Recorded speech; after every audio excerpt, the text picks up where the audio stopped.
తెలంగాణలో అధికార కాంగ్రెస్ను మరింత ఒత్తిడి పెంచేందుకు బీజేపీ సన్నద్ధమవుతుంది.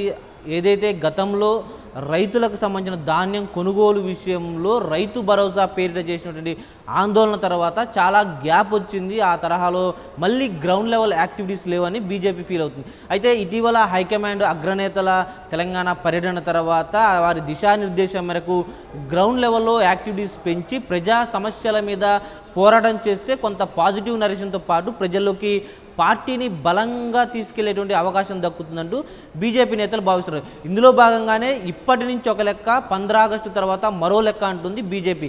దానికి సంబంధించి ఇటీవల బీజేపీ తెలంగాణ ఎంపీలతో పాటు బీజేపీ రాష్ట్ర అధ్యక్షుడు రామచంద్రరావుతో బీజేపీ జాతీయ అధ్యక్షుడు నితిన్ నబీన్ నిర్వహించినటువంటి సమావేశంలో ఎందుకు గ్రౌండ్ లెవెల్ యాక్టివిటీస్ తగ్గాయి, దాన్ని ఎక్కువ ఉధృతం చేస్తేనే పార్టీ ప్రజల్లో బలంగా ఉంటుంది, ముఖ్యంగా ఇండోర్ మీటింగ్స్ కంటే కూడా గ్రౌండ్ లెవెల్లో ప్రజాక్షేత్రంలో ఉంటే ప్రజలు తమ సమస్యల మీద పోరాడుతున్నటువంటి నేతలను గుర్తించేటువంటి అవకాశం ఉంది.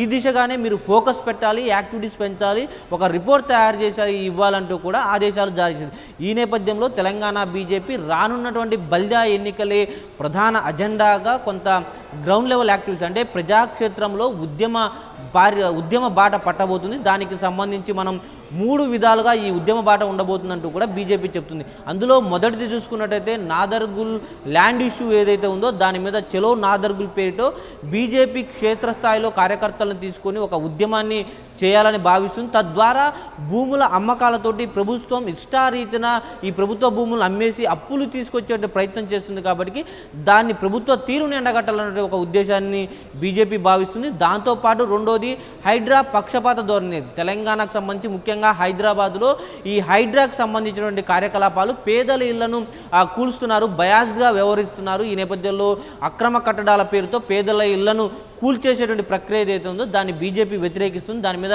పెద్ద ఎత్తున కార్యాచరణ చేపట్టి పేదలకు అండగా నిలుస్తామంటూ బీజేపీ భరోసానిచ్చేటువంటి ప్రయత్నం చేయబోతుంది. దాంతోపాటు హైడ్రాకు సంబంధించి ఏదైతే సల్కం చెరువులో ఎంఐఎంకి సంబంధించినటువంటి ఫాతిమా కాలేజీ ఉందో దాని మీద ఎందుకు చర్యలు తీసుకోవడం లేదు, పేదలైతే ఒక లెక్క, బడాబాబులైతే మరొక లెక్క, ఎందుకు ఇలాంటి ధోరణి వ్యవహరిస్తుందో కూడా రాష్ట్ర ప్రభుత్వ తీరును ఎండగట్టే మరొక ఉద్యమ కార్యాచరణను తెలంగాణ కమలనాథులు తీసుకోబోతున్నారు. దానికి సంబంధించి కూడా పెద్ద ఎత్తున ఆగస్టు 15 తర్వాత ఒక రూట్ మ్యాప్ సిద్ధం చేసుకొని గ్రౌండ్ లెవెల్లో ఎక్కువగా పోరాట బాటనే పంతాన్ని ఎంచుకున్నటువంటి బీజేపీ ఈ యొక్క ఉద్యమ కార్యాచరణను ముందుకు తీసుకుపోతుంది. దాంతోపాటు ఇక మూడో విషయానికి వస్తే గ్రేటర్ పరిధిలో క్యూర్ అనేటువంటి కొత్త పాలసీని రాష్ట్ర ప్రభుత్వం తీసుకురాబోతుంది. ఈ నేపథ్యంలో మధ్యతరగతి నుంచి మిడిల్ క్లాస్ నుంచి కింది లెవెల్లో ఉన్నటువంటి పేదవాళ్ళంతా కూడా ఈ క్యూర్ పాలసీతోటి ఇబ్బంది పడతారు.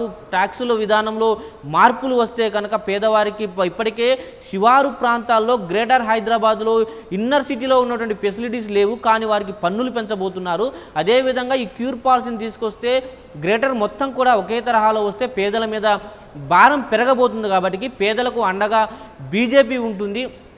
ఆ తరహాలో మేము బీజేపీ ప్రజల పక్షాన ఉండబోతున్నటువంటి ఒక కార్యాచరణ దాన్ని ముఖ్యంగా నేతల్లోకి తొలుత తీసుకెళ్లేందుకు ఈ యొక్క క్యూర్ బిల్ మీద ఒక పీపీటీని కూడా తయారు చేసి ప్రజలకు వివరించబోతున్నారు. ఈ క్యూర్ బిల్తో ఎలాంటి నష్టాలు ఉన్నాయి, పేదలకు ఎక్కడెక్కడ ఇబ్బందులు జరుగుతున్నాయి, వీటన్నిటినీ వివరించిన తర్వాత ఉద్యమ బాటని గ్రౌండ్ లెవెల్లోకి తీసుకెళ్లి కార్యకర్తలతోటి పెద్ద ఎత్తున ఉద్యమ కార్యాచరణను ప్రకటించబోతుంది బీజేపీ.